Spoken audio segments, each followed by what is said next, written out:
playlist. Yeah.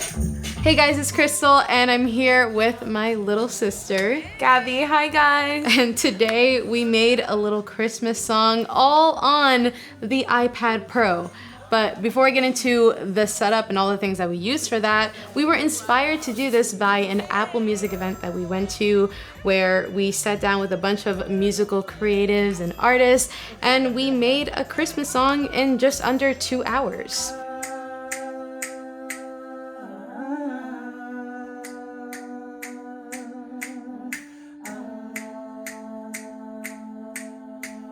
Yes, we had the best time, and I've always wanted to release original music, but I've kind of been a little bit hard on myself with it all, so it was really cool to be able to take a step back from that, work with other creatives, and just simplify it all. On the flip side of that, for someone like me who doesn't make music, I play some instruments here and there, but the thought of making music has always been exciting to me, so we took on the iPad challenge at home. So the challenge was to create a Christmas song in under 2 hours using GarageBand on an iPad. And we used the 5th gen 12.9-inch iPad Pro. The extra screen real estate and performance was nice on here, but you can really do this on any iPad, even the iPad mini. Now you'd be surprised with how much you can actually do just using the iPad, but we wanted to incorporate some gear without spending too much money. So the microphone we use is from Shure. It's almost like the baby brother to the SM7B because it kind of looks and sounds like it. What's really nice though is that it's more affordable and you can connect directly to the iPad because it has that USB accessibility, but you can also still use an audio interface when you want to because it's also XLR. And that's exactly what we did with the Audient ID4 Mark II USB-C audio interface.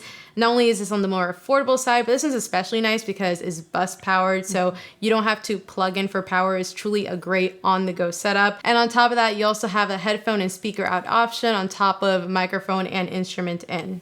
To monitor sound, we use the Sony MDR7506. I use these for audio all the time, so we just brought that to this setup. Again, affordable, easy to take anywhere. And finally, we use this little adapter to connect my keyboard to the iPad. What's also nice on here is that you have a USB-C port that you can use to power your iPad while you're using it, but we just use the pass-through on the Magic Keyboard. So for the GarageBand project, we started with a really basic loop.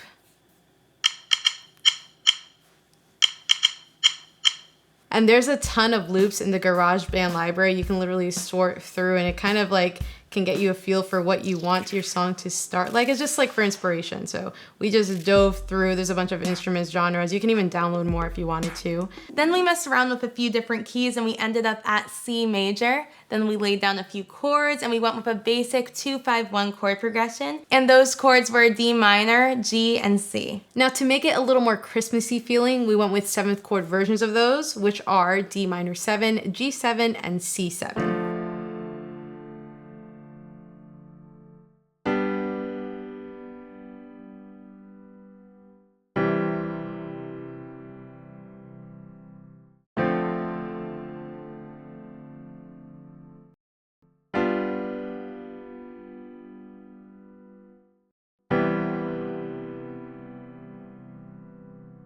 So as you heard, what that does, it gives it a little more jazzy feel and that Christmas spice that we all need in our lives. That Christmas song. So once Krystal found those chords, we left it on loop and just kind of messed around with different melody ideas, lyrics that were coming to my mind, Krystal's mind, and we ended up on this. Forget all that and look around. It's Christmas time, you hear that sound. It's Christmas Day. So the melody and lyric writing really is what took the most time in creating this song. Once we finally landed on that, we were able to spice it up with other instruments and little sounds here and there. From the initial piano chords, we then added bass, which was a Liverpool bass built into GarageBand.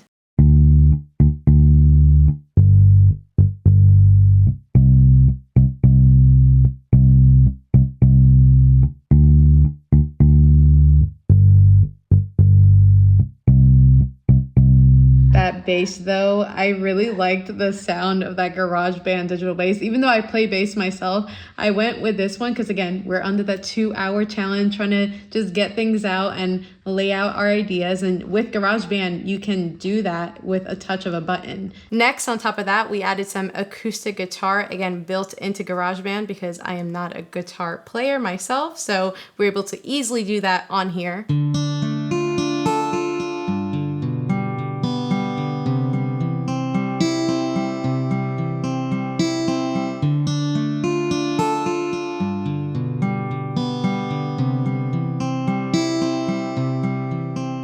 And we drew some autoplay on there, so it did that natural little like plucking style. I mean, I know nothing about guitar, so that's all you, but it still sounded really cool in our song. I liked the vibe that it gave it. Now, it wouldn't be a Christmas bop without bells, so we went back into the Apple Loop library in GarageBand and added these.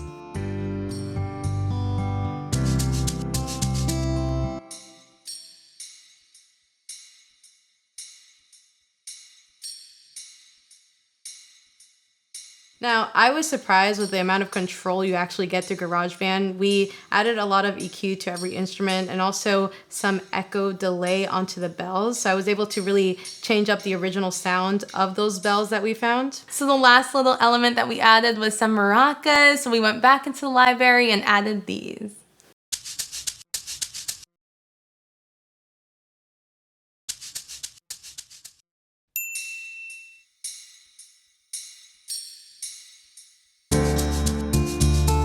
People want so many things, yeah. So stuck on what they think they need. But that's not me. I don't need much this Christmas. If I got you and me,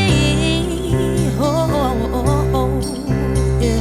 Porque esta Navidad yo solo quiero estar junto a ti y feliz. Now, I went into this thinking GarageBand was fairly simple, and again, was so surprised of the amount of control you have over everything, especially vocals, with the amount of EQ you can do, reverb, delay, pitch correction, and again, this is all a free app that comes on your iPad. Oh, porque esta Navidad yo solo quiero estar.